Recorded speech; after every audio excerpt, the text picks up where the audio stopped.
नमस्कार। क्या आपको मालूम है कि पिछले 4-5 सालों में चाइनीज़ कंपनीज के सीनियर एग्जीक्यूटिव्स और उनके सीईओ को इंडिया में काम करने के लिए वर्क परमिट नहीं मिल रहे हैं। सोचिए, इतनी बड़ी कंपनीज, उनके टॉप एग्जीक्यूटिव्स को, उनके टॉप मैनेजर्स इंडिया में आ ही नहीं सकते क्योंकि उनको वीज़ा इंडियन गवर्नमेंट दे ही नहीं रही है। आखिर ऐसा क्यों हो रहा है?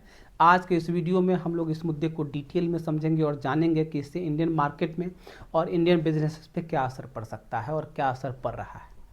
पिछले कुछ सालों में चाइनीज़ कंपनीज को इंडिया में काम करने में काफ़ी दिक्कतों का सामना करना पड़ रहा है। खास करके उनके सीनियर एग्जीक्यूटिव्स के लिए इंडिया में काम करना ऑलमोस्ट इम्पॉसिबल हो गया है। यही वजह है कि अब वीवो, ओप्पो, वन प्लस और रियलमी जैसी कंपनीज अपनी meetings Dubai, Singapore, Bangkok, Kuala Lumpur, Bali और हांगकांग जैसी जगहों पर शिफ्ट कर रही हैं।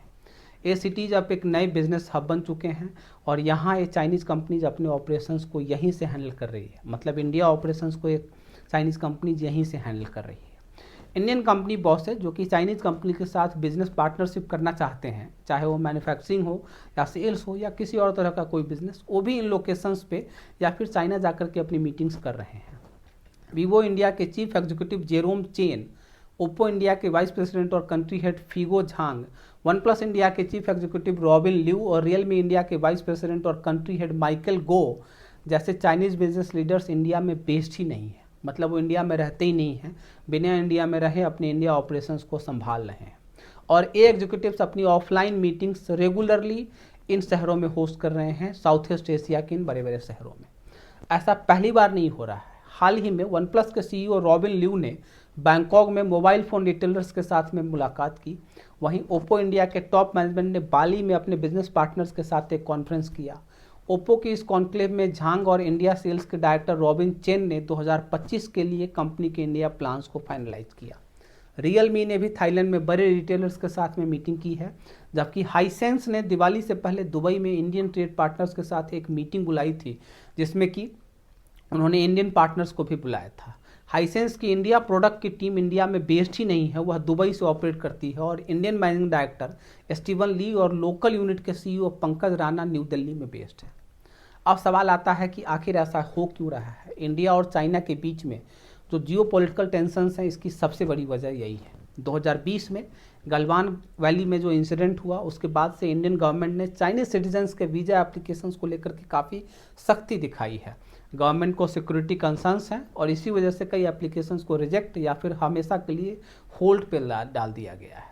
कोविड पैंडमिक के दौरान जो चाइनीज़ कंपनीज के मोस्टली जो एग्जीक्यूटिव्स, जो टॉप एग्जीक्यूटिव्स थे, वो अपने देश वापस लौट गए और चाइनीज़ टीम ने जो नए अपॉइंटमेंट्स किए, वो अभी तक मल्टीपल एप्लीकेशंस के बावजूद इंडियन वीज़ा प्राप्त नहीं कर पाए। हालांकि हाल ही में इंडियन गवर्नमेंट ने चाइनीज़ स्पेशलिस्ट इंजीनियर्स के लिए वीज़ा रिजीम को लिबरलाइज किया है ताकि फैक्ट्रीज को एस्टेब्लिश करने में मदद की जा सके। इसके बावजूद चाइनीज़ स्मार्टफोन ब्रांड्स ने इंडिया में अपनी मार्केट शेयर को 2023 के 74% से बढ़ा करके 2024 में 75% कर लिया है।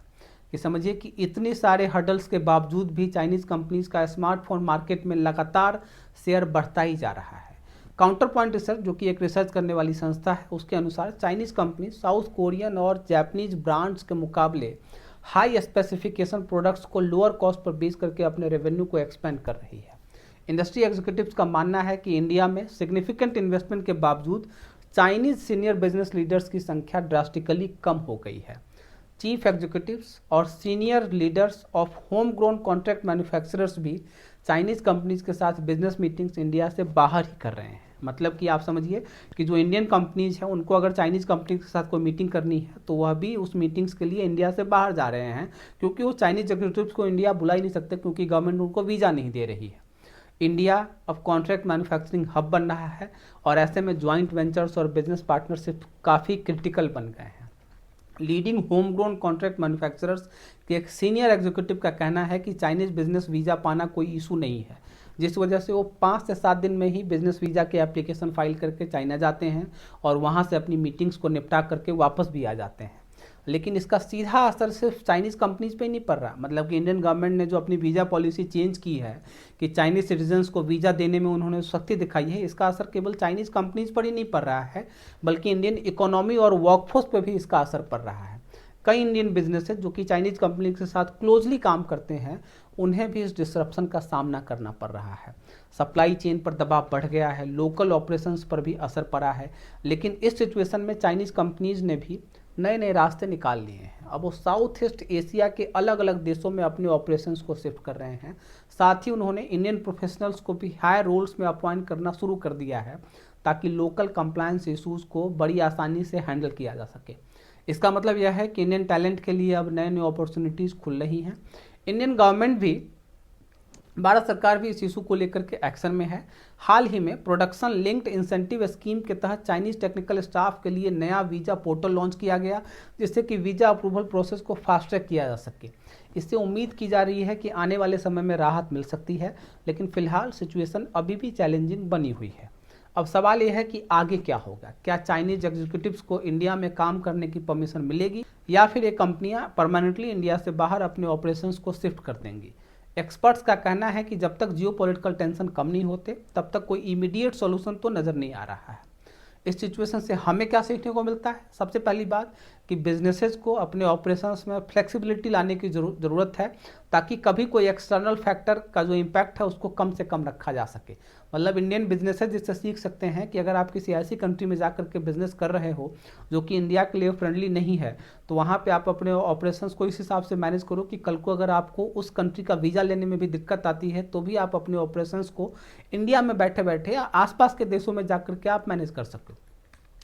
दूसरी बात एक और भी है कि इंडियन टैलेंट्स के लिए भी एक नए मौके की तरह है, क्योंकि उनको लीडरशिप रोल में आगे आने का मौका मिल रहा है और अपनी कैपेबिलिटीज़ को प्रूव करने का मौका मिल रहा है। तीसरी बात कि गवर्नमेंट पॉलिसीज़ को भी हमें क्लोजली मॉनिटर करना चाहिए, ताकि कोई भी सडन चेंज हमारे बिजनेसेस को इम्पैक्ट ना कर सके।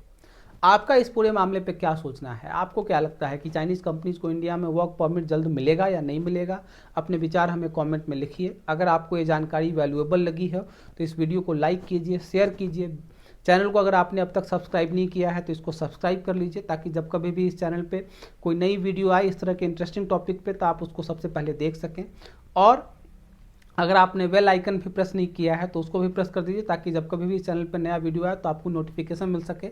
मिलते हैं अगले वीडियो में किसी और इंटरेस्टिंग टॉपिक के साथ। तब तक के लिए धन्यवाद।